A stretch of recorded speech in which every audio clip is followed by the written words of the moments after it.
Chapter 2, learning objective number 2, is to define debits, credits, and the normal account balances using double entry accounting and T accounts. A double entry system records the dual effects of each transaction. A transaction has a receiving and a giving side. Let's illustrate that with a number of examples. If a company purchases supplies with cash, the supplies are coming into the company, the cash is going out of the company. If the company purchases an automobile, the automobile is recorded, the cash is leaving. Another example would be if the company pays their rent, they record the rent expense receiving and the cash as going out. So a double entry system has the effect of recording each side of a transaction, the giving and the receiving.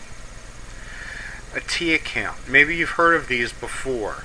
A T account is a tool that accountants use in their job or accounting students use in the classroom to analyze the balance in an account with the effects of transactions.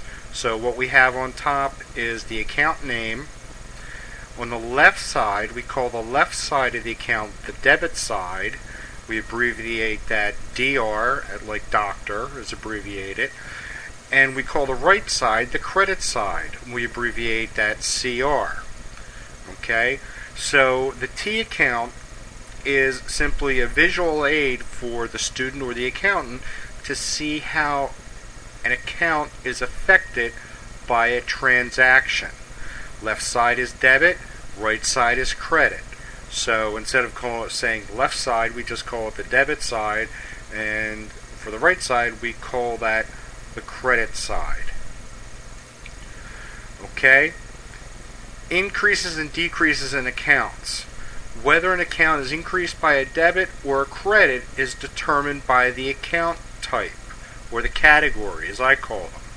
Okay? The categories we have are assets, liabilities, equity, revenues, and expenses. Now, your first couple of chapters illustrate revenues and expenses as part of equity. Yes, but they're also in a category by themselves. Debits are neither good or bad, neither are credits. Okay? Debits refer to left side, credits refer to the right hand side. Okay? What are the rules of debit and credit? Now, these are going to take some time to learn, but the earlier you try to learn them, the better off you're going to be. For assets, debits increase assets, credits reduce assets. So on the left side of the accounting equation, debits increase assets, credits decrease them. Just like any equation in algebra, when you go to the other side of the equation, the opposite happens. Liabilities are increased with credits, they're reduced by debits. Liabilities are increased with credits, liabilities are decreased by debits. And same thing with owner's equity. You increase the credit, you decrease with a debit. Okay? So on the left side of the equation, debits increase assets, credits reduce assets.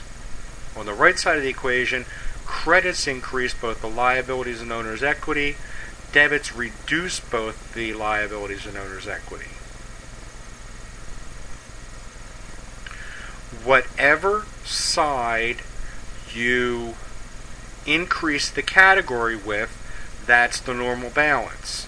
If you increase assets with a debit, your assets should have a normal debit balance. If you increase the liabilities and owner's equity with a credit, then that's the normal balance. Okay? For example, we know that cash is an asset, so the cash account should have a normal debit balance. Debits increase cash.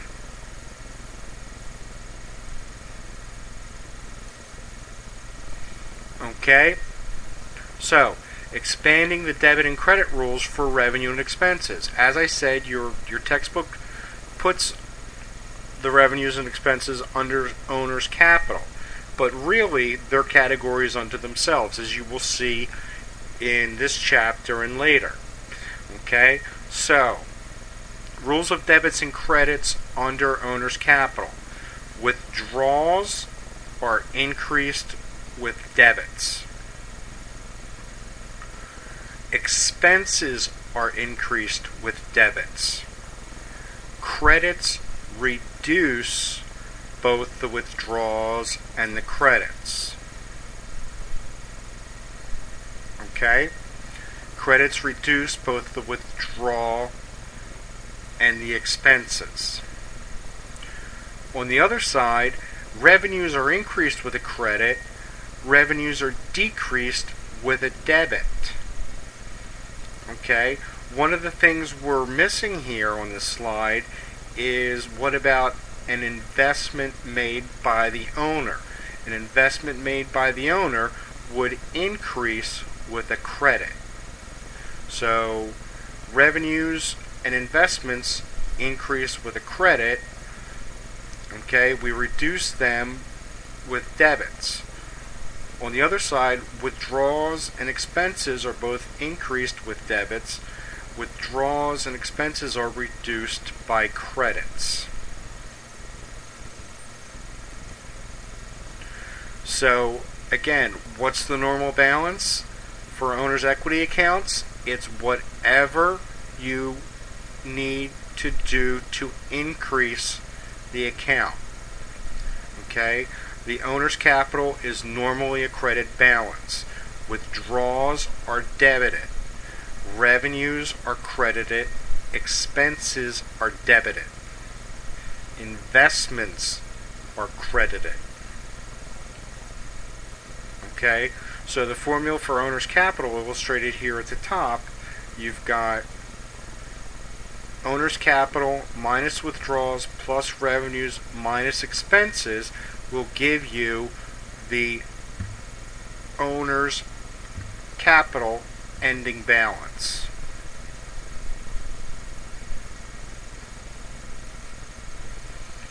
Okay? What accounts have normal balances, and how are the accounts increased? If you're going to increase an asset account, you debit it. If you increase withdrawals, you debit it. Expenses are debited to increase them. So if assets, withdrawals, and expenses are increased with debits, you would reduce them with credits. The normal balance for liabilities, capital, and revenues would be a credit balance. To increase liabilities, capital, and revenues, you would credit those accounts. To reduce liabilities, capital, and revenues, you would debit the